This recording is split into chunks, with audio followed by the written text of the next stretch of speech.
This episode of the Lead Machine Growth Show is brought to you by Lead Machine, the step-by-step, tech-easy system for getting leads online. Are you ready to start attracting your ideal audience right away? Join the 5-day Lead Magnet Magic Challenge today at www.getleadmachine.com/magic. Say goodbye forever to struggling with lead magnets and say hello to getting your offers seen by your ideal clients. Welcome to the Lead Machine Growth Show, where you will discover how to tackle your tech, master your message, and design your dream. Paul Guyan, the mastermind behind the Lead Machine, introduces you to trailblazers who inspire you to implement life-changing solutions and systems you can model to nurture your leads and get your offers seen by your ideal clients who will invest in themselves and you. Be sure you visit our website at www.leadmachinegrowthshow.com. While you're there, subscribe to us via your favorite network. Now, tune in and get ready to transform your vision into reality. As our businesses grow, we often hit a plateau and we can't take anymore. It seems like we're bursting at the seams. Time becomes short, tensions flare, and even though we're in business for ourselves, we discover we've created another job for ourselves. Where's the promise of freedom in owning our own business? There is help, and AI can make it even more powerful, profitable, scalable, so stay tuned. Welcome to the Lead Machine Growth Show, where passion meets entrepreneurship and dreams become reality. I'm Paul Guyan, your Lead Machine coach, host, and international best-selling author, tech and marketing expert, and I'm dedicated to helping entrepreneurs, coaches, solo entrepreneurs tackle their tech, master their message, and design their dream. Are you ready to unleash your full potential and achieve extraordinary results? Then you're in the right place. We'll dive deep into the strategies, insights, and stories of trailblazers who have overcome the obstacles of technology, marketing, and mindset, and are making a huge, and I mean huge, impact on their audiences and customers. So buckle up, get ready for an exhilarating ride with inspiration, motivation, and practical advice. Whether you're just starting out or looking to take your business to the next level, let's get this conversation started and turn your dreams into reality. Our guest today is Beejel Parmar. Yep. Thank you. I should have asked you that. And he's been advising entrepreneurs about productivity and outsourcing to virtual assistants since 2009, which is an eternity in internet years, isn't it?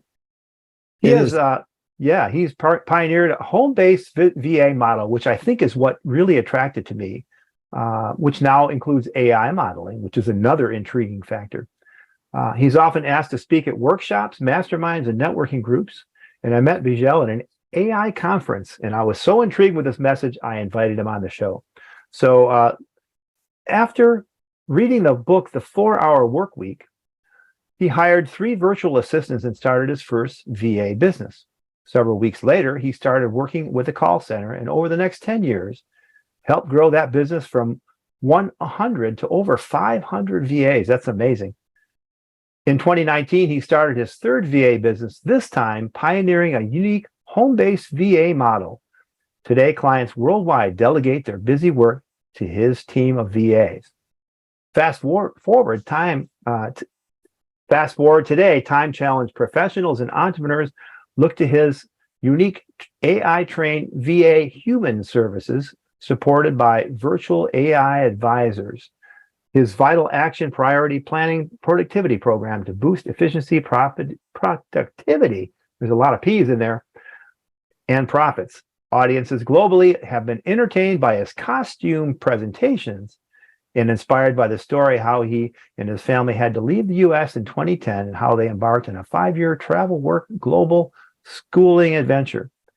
He has spoken on stages in 8 countries and asked to speak at workshops, masterminds, and networking groups. And I'm so pleasured and also honored to have you on the show today. Thanks for coming. I appreciate it. Thank you so much, Paul, for having me. Yeah, you bet. So the thing that intrigued me about your presentation on I think it was the AI Unleashed, or was it AI Advantage? One of those two. I was on both of them. You should have been on both. Was the way you established a home-based business. They're geocentric, and there's something in there that I was really impressed by was the ethical way that they're treated and how that you've built a community. Can you talk a little bit about that? I know we're kind of starting in the middle, but no, that's totally fine, because I think it's really important, because I'm pretty sure your listeners have probably heard about virtual assistants. Many may have even read the book, The 4-Hour Workweek. That was really the book that kind of got me started in the industry, but really it also woke me up to, 10 years of struggle as an entrepreneur. I realized I was doing it wrong. That, we are not meant to do everything, right? I mean, we go from workshop to workshop and event to event, and all we do is we learn more and more stuff, and we end up doing less and less stuff. And it was when I read that book, I realized, okay, this is, game changer for me, even though it's almost so obvious, because the word business itself, if anyone's read the book, Robert Kiyosaki's book, he talks about the transition from being self-employed to a business owner. So if anyone today is listening and they're, self-employed, which means that, you're doing everything yourself, or you're doing a majority of stuff yourself, the first step towards being a true business owner or being a business owner is to learn how to delegate, right? So let's unpack what you just shared. Yeah. So 10 years, seen the good, the bad, the ugly, and the dark side of this industry. And what I mean by that is, Paul, is that a lot of these agencies, there are former call centers, they'll charge a 2 to 5 times markup to their clientele. And most clients are none the wiser that, that's an issue. But it's only an issue because a lot of these same call centers underpay their VAs. Look, there's such a high demand for work in these countries, and I specialize my teams in the Philippines, that there's always going to be somebody to take a job for $1.50. Now, you hopefully just raised a few eyebrows. I did say $1.50, and I'm not talking about, the little people. I'm talking about big companies that are leveraging outsourcing companies in the Philippines. They then turn around and hire people locally. And many of the VAs who work for me were, on hourly wages that would equate to about $1.50 to maybe $2.50, even some of my senior managers. Now, what happens is 2 things. One, they typically are hiring, very entry-level VAs, a very high churn rate of VAs. Yeah. But also the VAs are often forced to go, work through the night, which many of them accept. But now they're leaving home, say, 9, 10 p.m. They work all night in these call centers. They come back home. They don't get to see with their family, with their kids and stuff. And they're struggling to make ends meet. So they basically take a few hours of rest, and now they take on other work to just try and make the pay the bills. Yeah. So this is some stuff that, the awareness. Now, on the other side, obviously clients are paying that 2 to 5 times markup. So mathematically speaking, if someone's gone through an agency and they're paying, say, $10 or more to an agency, at bare minimum, they're paying the VA $5. If the VAs are lucky, typically, as I said, it's less than that. So the other option is you go and hire somebody directly. You find somebody on Fiverr or Upwork or whatever. Now, most of these VAs are more project-based VAs. What we look for is, how do we assign somebody who's going to be a long-term team member for you to do this work? And we'll get more into what they can do. But they're not there just there for a week or for a project. They're there for as long as your business is in existence, right? And how do we bridge the gap? Because we've seen that hiring VAs overseas comes with its own set of challenges, even if you're hiring directly. First is a challenge of hiring somebody. But let's say you accomplish that, and you go through hundreds of different resumes, and you interview dozens of people, and you pick one, and that person doesn't work out, and now you've got to start again. So a lot of time can go into that part alone. So what I did after my 10 years in a stint in that industry, I said, okay, there has to be a better way. The better way we found was, what if I just allow you as a client to actually pay the VA directly? So I create a direct relationship between you and the VA. We still handle the filtering, the hiring, the hand-holding, the questions. And let me explain now the concept of what I mean by geocentric, because it's really important. So most of my team, my first team, I call the Alpha team, are in Davao.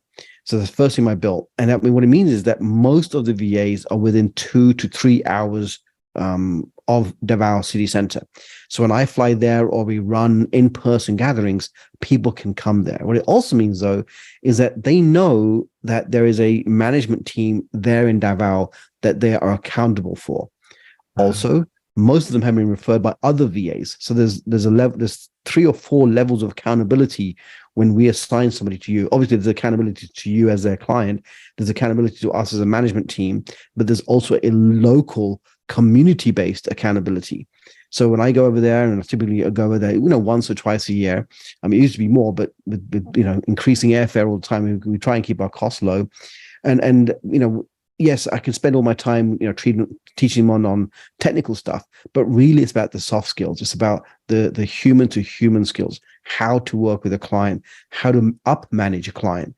Because, when you're working with, say, VAs or someone in the Philippines or anywhere overseas, things are going to happen, Paul. It's human nature to make mistakes. Even my senior team members who I've been working with for over 10 years will make mistakes.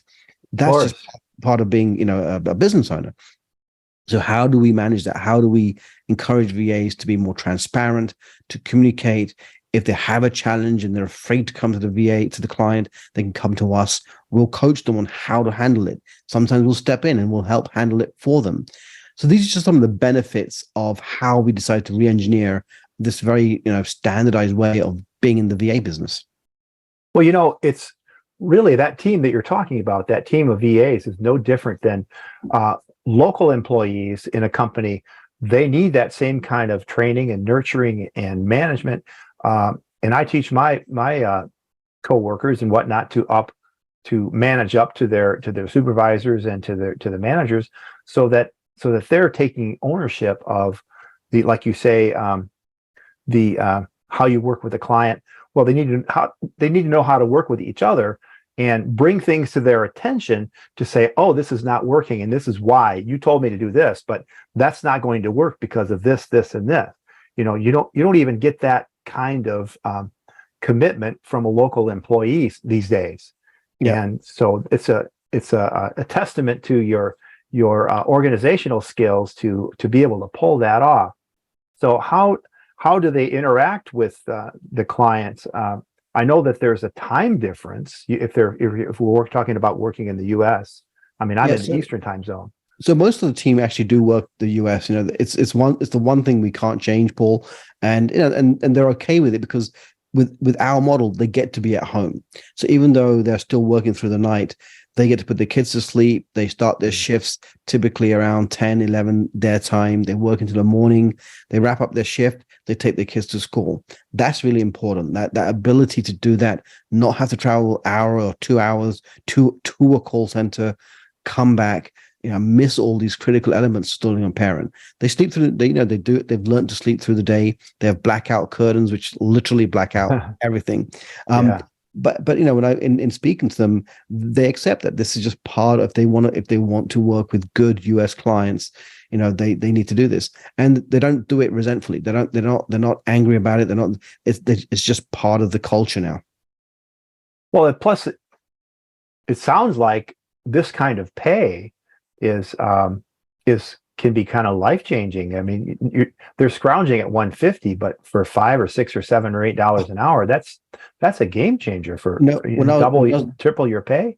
When I was there in December last year, I interviewed the VAs, and life-changing stories. Like first time, it's like for some of them, the first time they've been able to afford dental treatment, the first time they've been able to take a vacation, to buy gifts that the kids actually want, not just something because they have to buy something, to be able to have enough money to pre-plan grocery shopping and not have to wait until the following week. So, I mean, things that we would often take for granted, even like putting a down payment for a motorbike, right? Some have even bought cars and stuff.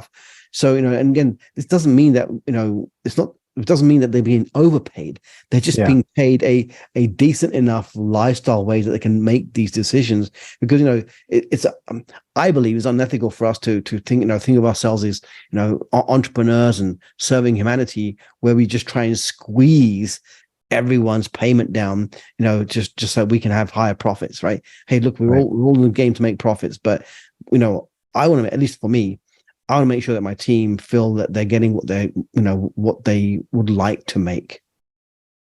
Wow. And again, that's why I brought you on this show, because I believe that you can always do what's right, and God will reward you for doing what's right. And sometimes you make sacrifices for that. So since we're kind of talking about how you built that team up, how are you training them with the different facets of business that I might consider outsourcing, and how does AI fit into that? Yeah, so I'll kind of reverse. Start with the reverse in terms of AI, right? Okay. It's challenging, and the reason it's challenging is because it's changing so fast. Yeah. I mean, like you blink and there's another software, there's another update. Are you using Claude? Are you using Bard? Are you using ChatGPT? I mean, even for one of my partners who's like literally living and breathing, the AI space, he feels behind, and he's spending like 10 hours a day only in AI, right? I only have a different approach, which is, okay, what is my business objective? Let's put AI aside for a second. What is my business objective? And what is the best use of either a VA or AI to help me achieve that objective, versus just going down the gazillion rabbit holes that AI can take you down?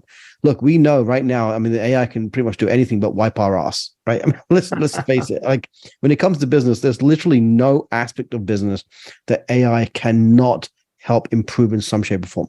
Whether you are writing content, whether you're creating SOPs, whether you're creating systems, whether you're creating a whole marketing strategy or social media strategy, right? I mean, literally, if you think it, there's probably an AI tool out there to do it. What that also means, though, is people are going off in gazillion different directions. And I know that because we'll talk more about this, but we run a productivity group that runs parallel to the outsourcing services, and I explain why we did it this way. But so training, saying that our VAs are experts would be mythical. What we do is we give them, so basically starting back in May, I think it was around May. It was in January it was January or February when I first put a message out to the VAs. So, hey, you all have to learn AI, right? It's here. I kind of was watching November, December, like, where is this going to go? And it didn't really hit me until January or February that, oh my God, this is not just a new software. This is a radical impact on the industry. Yeah. So initially, I just kind of said, hey, be on your own merit, like we do with a lot of times. Hey, if you go learn AI, then we can position you as AI trained VAs. Then I kind of said, you know what, it's got to a point where we have no choice but to make sure each one of you are AI competent, right? And what we did by that, we created a membership program or a course essentially for the VAs, and we can now track their progress through the course, just like anybody would go through a course. The only difference is when we sell courses, or when info product people sell courses, the number of people who buy these courses and who go through it, 10-20% maybe, right? Right. In our case, the VAs are tracked to 100% completion, right? So if a client comes to us and say, hey, I need an AI competent VA, we say yes. Now, one of two things. One, we're going to find an AI who's got past what we call the 50% mark. That kind of gives them, because most of the ChatGPT is the first 50% of the program. And the rest of it is more just awareness of video, audio, presentation type stuff. The first 50% is really ChatGPT, prompt building, prompt engineering and stuff. Or I will tell you, hey, Paul, I have a VA. They're a good match for you in every other way, but they're new and they haven't completed the AI course yet. Are you okay with them joining you and working with you while they go through the ChatGPT program? Because they really are a good fit for you. So we have it like a conversation. Right? We're partners with you. We're not just here to give you somebody for the sake of giving you somebody because it doesn't serve us. Because our rates are so low that a 1 month of service to you it does us no good. It probably costs me money to just provide you a month of service actually. So that's how we're doing the AI part, right? And oftentimes, we're constantly watching YouTube because there's a lot of great free training, right? And there's a lot of people out there who are charging a fortune for AI training, some really good stuff out there, but a lot of stuff is just there available, right? I mean, one part of it is just raising awareness that there's a software that does that. So I'll take that YouTube video and I'll put it in the membership platform. So, hey, look, we've just added a new video to the membership platform. Please go through it. So there's things like that we do to keep them up to speed. But even with that said, I'm not going to lie to you. The rate of change is so quick that, if I'm feeling behind and my partner who's feeling behind, it's just a question of familiarity at this point. It's the awareness of how do I go find the right AI tool to solve that problem, right? Yeah. Now, well, I like how you focus on the objective, and that, to me, that translates into use cases. So you got different use cases that creating a strategy, executing a strategy, and you've got this productivity team, I'm assuming here, but you have these templates and this standard operating procedures to produce these kinds of tasks. So once they become proficient at that, then that task really, I have to execute a social media strategy, for instance, which involves posting and connecting and creating content and things like that. But that use case is going to stay the same. You're still going to need it.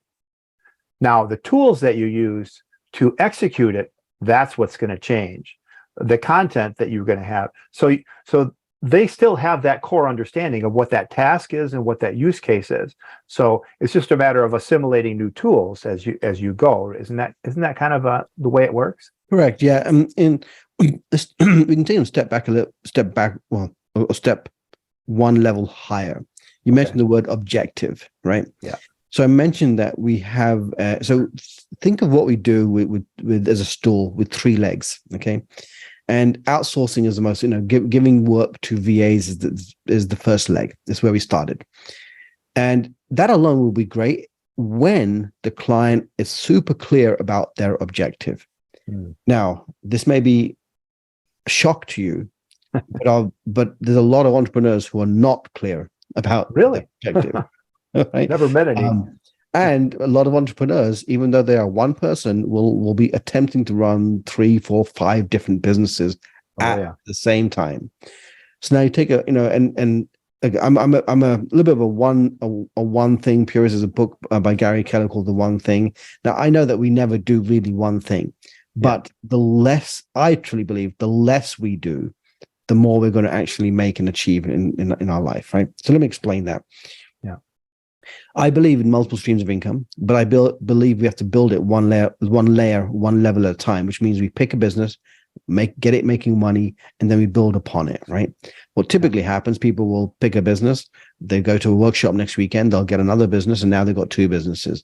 It's hard enough to market and brand yourself as one thing. Now we've got 2 things. Now people layer on another 3 or 4 things. So there's no brand development. There's no focus or lack of focus. And for every one of these things, you got to have a marketing system. And believe me, all I do when I'm not, this is part of our marketing per se, right? Is how do we promote our business? And when we've got 2, 3 different businesses, how is that even possible that we're really going to succeed in all of them? But once we build one and we have a team, whether it's your internal team or a VA team that manages the admin level of that business, right? So you can just come in and manage it at a high level. That really is about a 4-hour per week. And if you read the book 4-Hour Work Week, how I translate that is that you can build a business and get it to where you are managing that business in about 4 hours a week when you have the right team in place, right? Yeah. Then you get into another business and stuff. So objective means we have to be clear about what is our objective. And let's say the next 90 days, right? So when people say, hey, Beejel, what do I outsource? I say, maybe that's the wrong question. The question you should be asking is, what is it you are looking to achieve in the next 30 to 90 days? Once you are clear about that objective, now the next question is, Paul, to achieve that objective, what's the best use of your time? Is it to be on 100 podcasts? Is it to do 100 YouTube videos? Now, what is it you should be doing to help you achieve that objective, whether it's financial, whether it's growth, whether it's solving a problem, right? What it doesn't typically involve is spending your valuable time on all the admin level activities that typically are needed to drive a business. Then I say, great, if that's the best use of your time, what's all the other stuff that has to be done by somebody? So either you're doing it right now, or it's not being done, typically speaking, or you have got other team members doing it, right?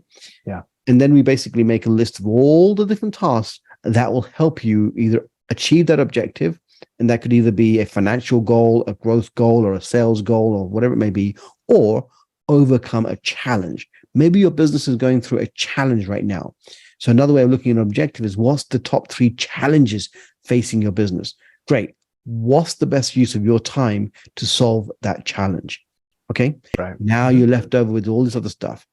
So again, once we've got that, then we can go to the next level question, which is, what is it you're doing that's wasting your time? And what is it you're not doing that somebody else can do for you? So taking people through this little flow chart helps them to get really clear about what to delegate now. Now, in an ideal world, we can delegate all the different things that we don't really want to do. That's great, but we all have budgets. And that's kind of where we kind of help people prioritize their focus as individuals and what to delegate to achieve the imminent objectives and goals ahead of them. Right. So you mentioned in your talk, was that the VA productivity triangle that you were talking about? Yeah. So I think of it as 3 types of VAs. So you go.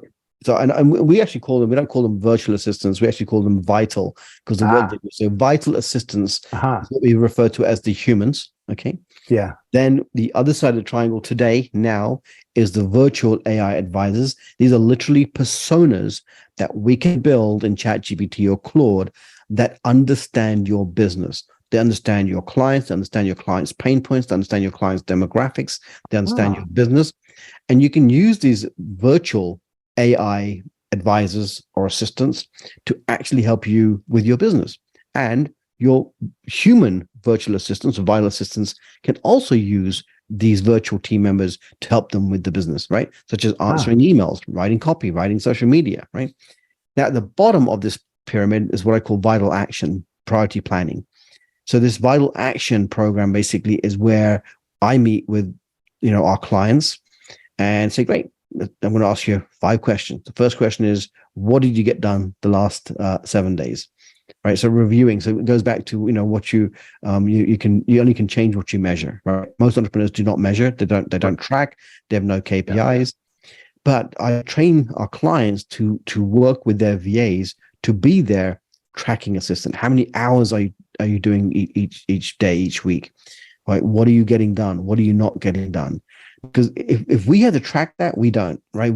Entrepreneurs do not like to track KPIs. Right. As much as it's important to us. But we can use VAs to track all this stuff that we don't like to track. Number 2 is align. So I meet with the clients to align their priorities for the week. Now, I'm not a business coach here.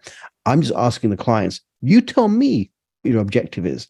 Just simply me asking the question helps them go from a whole bunch of stuff to, over the next 7 days, Beejel, I'd really like to get these 3 things done. Great.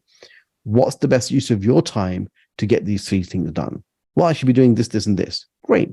What's all the other stuff that you need to delegate to somebody, right? Maybe it's not this week, but maybe in the future, you'll think about this to get these 3 things done. Then they come up with a list of things to delegate.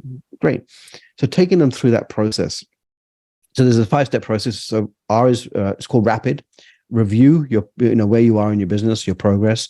A is aligned to your core objectives.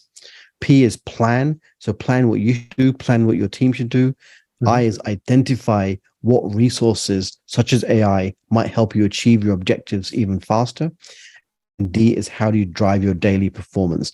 And that's what the VAs can track on a day-to-day basis. So imagine taking a $5 per hour VA and turning them into your planning and accountability assistant, right? Wow. And people say, hey, Beejel, what's the best? Give me one suggestion for how to use a VA. I said, well, the irony is it's not about you giving them work, but about them tracking you and seeing if you're going to do your work. And people resist me because when it comes down to it, people don't want to be held accountable for showing up and getting the right things done. But I'm telling you, anybody who attempts this to flips this role and takes a $5 per hour VA and asks them, hold me accountable for what I should do in my business, it's a game changer. It is truly a game changer, Paul. Well, just even answering those questions, being faced with having to answer the rapid formula questions, they have to, the entrepreneur would have to come up with, they'd have to be able to articulate what it is. And just that right there is clarity. Forget everything else. Just asking yourself those 5 questions would be a game changer. Yeah, and where this came about, I was actually facilitating a high-end mastermind. People are paid anywhere between 18,000 to 25,000. And this is I was on my way. This is 2015. I was actually and I was living in India at the time with my family, and I was on my way. I was actually in LAX at Starbucks, and I was having this kind of struggle because these entrepreneurs have paid a lot of money, but only a few, maybe 10, 15% were doing the follow-up work post these masterminds. They'd come to these masterminds, would generate these, $1 million ideas, or and would meet every 90 days or so. 90 days later, I'd come back and they would not have implemented what they were meant to implement. Yeah. I said, wow. So they were not going from ideas to planning, and they were certainly not going from planning to scheduling in most cases. So I was holding a cup of Starbucks, and let's call it $5. And now it's actually more.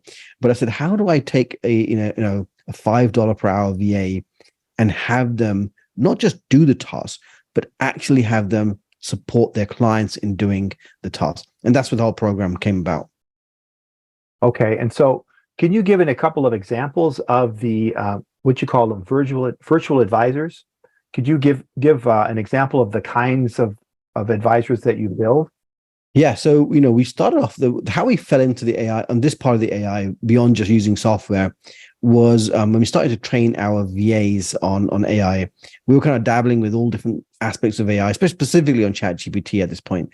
Yeah, and you said, great. Well, what's some of the ways we can support the VAs in helping their client? So we said, okay, we need to kind of create a persona that understands the client's business. Usually better than the most clients understand their own business, right? Yeah. So started modeling the business. Anyway, to cut a long story short, from that line of thinking, we fell into creating a board of advisors, first of all, for a business. So imagine you're in the tech industry. Maybe you want Steve Jobs on your board of advisors. Maybe you want Bill Gates on your board of advisors, right? Maybe you want to go for political office. Maybe you want, George Washington as an advisor to you, or Abraham Lincoln. Mm-hmm. So you can create these virtual advisors from any persona out there. Right? I'm not saying it's perfect, but I'm saying is that it's probably far better than the knowledge that we have, and probably better than having no person in that seat in the business. So imagine you as a solopreneur or micro business owner could create a persona based on an operations expert or a COO. Maybe you create a persona based on the attributes of a CFO. Maybe you create a persona based on a marketing expert. So essentially, we're training these advisors on 2 things: their role, their job description, okay, mm-hmm. and the knowledge base of your business. But they're pulling from this deep pool of wisdom out there on how to perform this job and what to tell you when asked questions about its job. Now, think about this for a second. When we hire humans, not about VAs, what do? We find somebody who's it's the job description, right? So let's say we're going to hire a COO for a company. We'll go in, we'll put out a resume, a request. Hey, COOs apply here. So we're taking a COO who's got experience of being a COO, and then they decide to join our business. First thing you have to do is still train them on our business, right? Yeah. They don't often come with the knowledge base of our business unless they've been in the exact same industry. Well, creating an AI persona, or as we call it, a virtual AI advisor, is no different. We train them, right? We train these advisors on our business. The same way we train human virtual assistants on our business or on their role in the business. So it's very similar whether you're working with a human or an AI on how we perceive or how we provide the training to both. Okay, and so what if you really suck at training people about your business? I bet you have a way to do that, don't you? Well, you've got a questionnaire or something. So let's kind of go back to the chatbot example for a second, okay? Yeah. So as we were kind of sharing right before, you asked me a question, right? Yeah. In a lot of the stuff, I mean, a lot of your clients may not be, say, techies. Now, believe it or not, I am not a techie, right? I always make a joke of this when I speak that, hey, I'm one of the few Indian people on the planet that's Yeah. non-technical, right? Yeah. But you don't have to be, because the technical aspect is actually not the challenging part now, right? The most challenging part of whether you're training a human or a virtual AI advisors is us pausing long enough to answer a few questions about our own business. Exactly. And therein exists the challenge, right? Which is, if you put a client in front of me right now, I'll say, great, tell me about your business. Pretty straightforward, simple question. How many people struggle to clarify what they do, who they serve, what's the pain points, what's the benefits and features of their business, and what is it their product and service provides, right? Right. But it doesn't take a lot of time to actually sit down and do that. When I was creating the chatbot, the person who helped me create it, the technical part took probably not even 15 minutes, Paul. Yeah. Right. I mean, it was literally push button. What took longer was him sitting with me and saying, hey, Beejel, come up with 30 FAQs that people might ask you about your business. That mental energy, right, that we have to put into these things is really what it takes to do this. It's not that much more complicated than that. Now, we can go deeper. We create or often write 2 to 6 page prompts for businesses. But for a lot of people, they don't need to go to that level, right? You can start with the basics. Train take ChatGPT and teach it about your business. What is it your clients are looking for? How do you serve your clients? Now, you can even take ChatGPT and say, hey, write me a marketing plan. So it's basically, it's basic in, basic out. Okay. It's complex in, complex out, and everything in between. But we can learn to create more complex models just by integrating, with AI. Now, a lot of companies hire us, like, we've done tech companies, we've done colleges, we've done a university, we've done a hotel. So I want to say, so we've done these different businesses and built personas at a very high level, using ChatGPT. But really, what we're doing is we as consultants are asking questions and getting the information from the client, and then just rewriting it as prompts for ChatGPT. So that's really the part we play in this.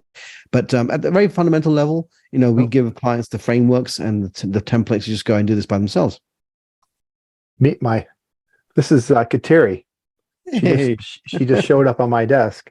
Oh, lovely. Hey.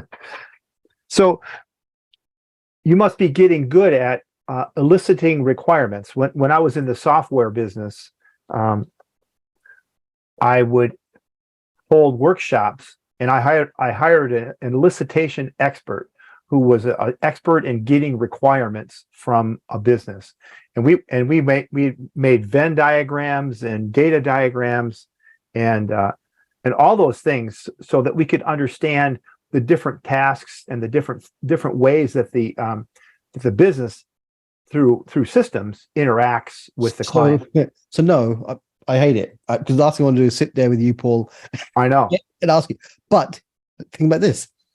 So if I asked you to give me, 30, 40, 50 FAQs about your business, if I said, hey, Paul, go do this homework, come back to me when you've done these, right? I'll never hear from you again. I almost guarantee it, right? I know it. When I started this third business, I want to get the best results from my clients. I would need their SOPs, right? I need their standard operating procedures or processes on how they want things done. Let's say you came to me and said, Beejel, can your VAs do social media? Absolutely no problem. Paul, just give me your process of how you want this done, right? Yeah. I would not hear from you. I guarantee I'll not hear from you, right? Even though it's in your head, even though today you might be doing it yourself, right? Getting you to get it out of your head onto paper is probably the most challenging thing. It is. Yeah. I said, well, screw that. I'm not going to wait around because I'll never see the money. So then I said, great. Hey, I've got a VA who's doing social media. They're going to start working with you. As they work with you, they're going to develop, they're going to extract, accidentally the process out of your head, right? And they're going to document it for you. And then now they're going to find ways to improve it over time, right? Right. Because otherwise we'll just procrastinate and we don't do this. Now, chat GPT or say the chatbots, right? What I know I need to do to build you a chatbot, right? And it's not me building you, but I'm just saying if to build a chatbot, you need two things. You need the job description. That's pretty straightforward. And you need the effort, you need basically a knowledge base about your business. Again, if I asked you, hey, give me some question and answer about your business, I probably won't hear from you. But if I say to you, Paul, go ahead and write me on this time together, I'm going to have one of my VAs meet with you, and you're going to come up with 10 FAQs about your business, right? And you don't really need the VA to be there, but because you are there with the VA, they're going to be basically there to kind of almost like being an accountability partner or a kind of work partner. Yeah. Say, hey, Paul, this is them asking you now. Hey, Paul, what are some of the questions that clients ask you? Oh, they ask me about pricing and service and blah blah blah blah. Great. Give me another 5 questions. Great. So they extract the questions out from you. Once they've got the questions, they say, Paul, here's what I'm going to do. I'm going to ask you these questions, and we're going to record this call and just answer the questions the best you can. Right. So now they ask you a question.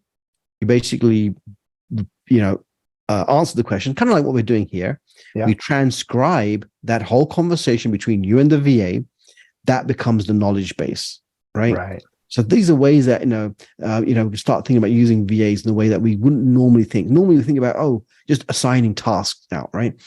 Another thing that when we're working on chatbots evolve, which means that I come up with my first set of Q&As, which I think, okay, I pretty much covered the questions that you are going to ask me. You interact with my chatbot, and basically I can see what questions you're asking it behind the scenes.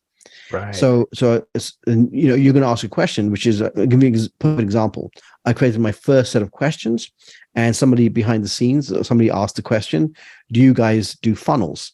The chatbot replied, yes. I didn't train it to say yes. The chatbot replied, yes. So I had to go in, check this out, Sam. I had to go into the back end because I was monitoring this in real time. In the real time. And I had to answer to keep it consistent as the chatbot. So rather than a human way of responding, I basically said, hey, I've checked with the team, and actually right now we don't recommend you use the VAs can help editing your funnel, but we don't recommend you use a VA to set up a funnel. Funnels are quite complicated, etc. So I answered it, but now I had a question that somebody asked that I hadn't trained my chatbot to properly answer. So I took the FAQ, I took the question, put it into the knowledge base, and wrote out the correct answer. So this happens all the time. Now, where the VA comes in, I don't want to be sitting there 24/7 monitoring these questions. Yeah, right. The VA does it, and the VA basically extracts the questions from the back end, puts them into a spreadsheet. If they know the answer, they know how to write the answer, they do it. Or typically I'll come in and I'll write the answer, speaking on behalf of the company. So this is how VAs and AI and everything kind of starts to integrate together, Paul. Wow. And as you can see, my cat is all over the place. She's a kitten. She's only about 12 weeks old, and she's just all over my computer, on my keyboard, everything else. So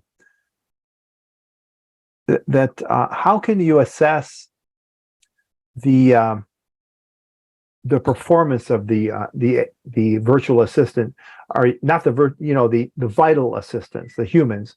How do you give them feedback, and how do we manage that process working with them so that they become better trained in your business domain as well as absolutely performance? So really the feedback comes from the clients, right? So we have what we call a yellow flag, red flag policy, which means that the moment you have a concern as a client, wave the yellow flag. Essentially means that basically send us a message. Don't wait for it to get better, right? Because oftentimes, a lot of clients have a lot of patience for their VAs, which is wonderful, but we like to take corrective measures as quickly as possible, right? So oftentimes, so we create a chat group on WhatsApp between ourselves and the client and the VA. So we're monitoring that. Sometimes it's on Slack or whatever. We prefer WhatsApp, so we can see the conversations happening between the clients and the VAs. Now remember, we have hundreds of clients, so we know it. So we have different team members assigned to different chat groups, but we may miss it. We may miss a communication. But if we happen to pick up a communication, and we happen to pick up this seems strange. The client asks a question. the VA answered, but I don't think the VA answered correctly. So we may step in and do a kind of correction either in the group or behind the scenes. So, hey, the client asked you this question, you answered it this way. That's not correct. Please recorrect yourself. Sometimes the VAs, for whatever reason, don't show up on time. Again, we reach out to the VAs locally. Sometimes there's weather issues, internet issues, whatever. And if you find out there is such an incident, we'll let the client know, hey, the VA is experiencing power issues. Please bear with us, right? So there's little things that we can do behind the scenes. The biggest thing we do, though, is really, because the relationship still is between you and the VA. We are a support system to that relationship, which is why it's a direct hire model, which is how we can get away with not having to mark up our prices 2 to 5 times and simply charge a support fee, which is lower than most membership fees to most courses and stuff, right? So basically, you're paying a membership to a VA, which we call a support fee. But it's not so much what we do for our clients, it's what we do for our VAs. And behind the scenes, we have built this community. They support each other behind the scenes. We provide, we do a group training program every month. We do an in-person gathering every 3 to 4 months, more for team building, morale, community, just mental state, really. And it's that which allows us to continuously train the VAs to be better for their clients. And so, since you talked about pricing, how can you get all this for such a low? I know what the dollar amount is, but can you just explain how you price this and how you can stay in business that way? Yeah. So I built this model for scale. Now we haven't, to be very frank and transparent with you, at this stage, we've got it to a place where we know we have a working model. The next stage is probably going to go into raise capital, so we can basically scale from the hundreds to the thousands to the tens of thousands, because it's designed for scale. Right. So right now it's if people want to hire a VA, they come to us. There are 4 parts of the fee. There's a setup fee, which is $369. That allows us to basically match you with one VA. Then once we've done the match, you're happy with the match, we charge you a monthly support fee, which ranges from $79, $99, or $129 a month, and it's flat. And then there's security deposit. Again, this is one of the reasons that we attract good quality VAs, is because they know if you as a client don't pay, we are holding a security deposit that can cover the pay, right? And the 4th fee is basically what you pay the VA directly mid-month and end of month for the hours that they work. So that's the base model. When people want the additional support, with the priority planning and delegation training that I do every single week, then the startup fee is $11.97, and then at least they have me supporting them for the first 8 weeks of their relationship with their VA with these monthly calls. So very low cost, lower than most coaching programs, but it almost designed that people get things done. Right. Wow. So in your opinion, is it better to hire an agency or to hire direct? In my opinion, it's to hire direct. Right. Yeah. Well, in my opinion, is to hire us, because we are that bridge between the two, right? So you still get the benefit, the cost saving benefit of hiring direct. You have that relationship, but we're there to sort of support the relationship. So we don't have them high markup fees, but again, as you said, we've got to pay the bills. We've got to pay our management team who are there in support, but we've done it in a way that's very low cost. Wow. So, as we wrap up, with your final words, what are 3 things that our listeners should do and can do right away to put these ideas into action? Great question. We're, no matter where we are in a business, right, we have to learn to delegate. I'm not saying you have to come work with us, but make a choice today that, hey, I'm going to delegate. Because here's the thing. If we do not delegate, which means that we are doing work that somebody can do for us for $5 per hour, right? So imagine this. So let's say you were trying to build a 6-figure or 7-figure business. If you're trying to build a 6-figure business, your time value for every hour you put into your business is at least $50 per hour. If working to build a 7-figure business, the time value is at least $500 per hour, right?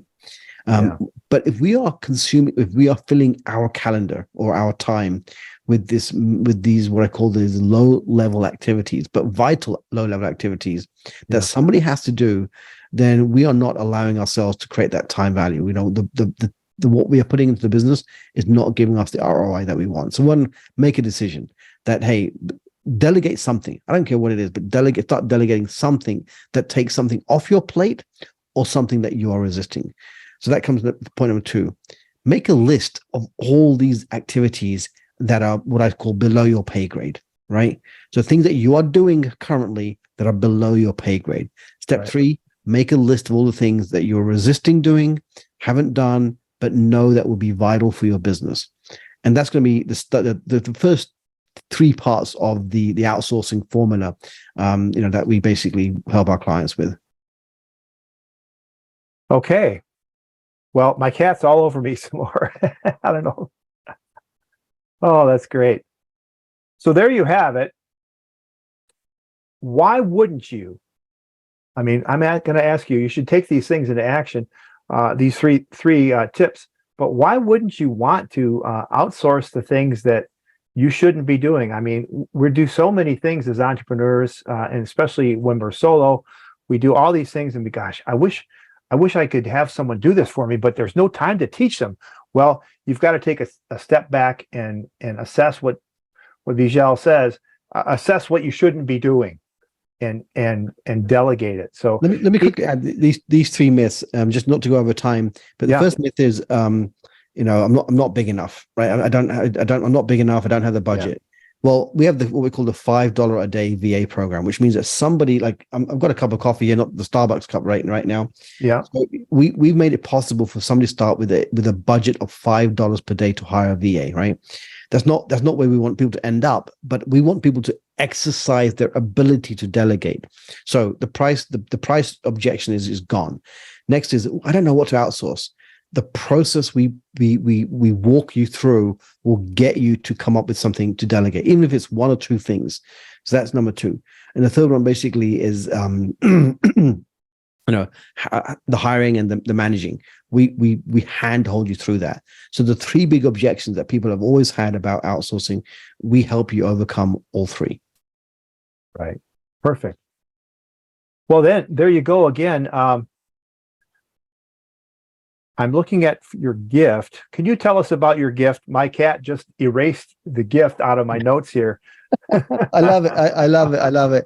That's real life in an AI conversation, right? Yeah, it is. So essentially, the outsourcing ROI blueprint is an extended version of the 3 questions I just shared, right? So it's going to walk you through 6 questions that's going to help you not just identify what to delegate, but to prioritize what you should delegate, even if you are on a $5 per hour or $5 per day budget. Right on. And that you can get that at www.BEE Epic Outsourcing. It's actually on my t-shirt right here. .com. There we go. Right so there. BEE EPIC outsourcing.com. Again, www.BEEPICoutsourcing.com. Yeah, and pick up your guide today. And let me just explain this real quick. So E stands for efficiency, P stands for productivity, I stands for helping you become more intentional, and the C stands for helping you complete things that you start. Okay, and so I have to ask you, what's the thing with the B? I know your name is spelled. I love it. Thank you for asking the question. So B's are actually a symbol of productivity, right? So entrepreneurs, think of ourselves as entrepreneurs as the beekeeper, right? Our job is to cultivate the bees. The bees are the one doing the buzzing around, getting everything done, right? They create the honey that we take to the market, right? So the beekeeper suit, I look at as protecting ourselves from the busy work, right? So that's the symbology. So bees are already, historically a symbol of productivity, but more to that is the relationship between a beekeeper and the bees, such as the entrepreneur and the team. But I'll leave you with this 3. The bee also is symbolic of something else. Bees serve their unique purpose. Bees serve their hive, and bees serve humanity. I believe that we entrepreneurs need to serve our unique purpose. We need to serve our community, and we need to serve humanity. I think if we can do that, we'll all be better entrepreneurs. right? For the glory of the common good and for the glory of God, for sure. So, well, there you have it again. Thank you, Beejel. And remember, faith and action go hand in hand. So put the pedal to the metal. And until next time on the Lead Machine Growth Show, I'm Paul Guyon. So long for now. Bye-bye. Thank you for tuning in to the Lead Machine Growth Show with Paul Guyon, where we show you how to tackle your tech, master your message, and design your dream so that you can transform your vision into reality. Remember to visit our website at www.leadmachinegrowthshow.com and enjoy even more great episodes like this one. Again, while you're here, subscribe to us via your favorite network. We look forward to seeing you next time on the Lead Machine Growth Show.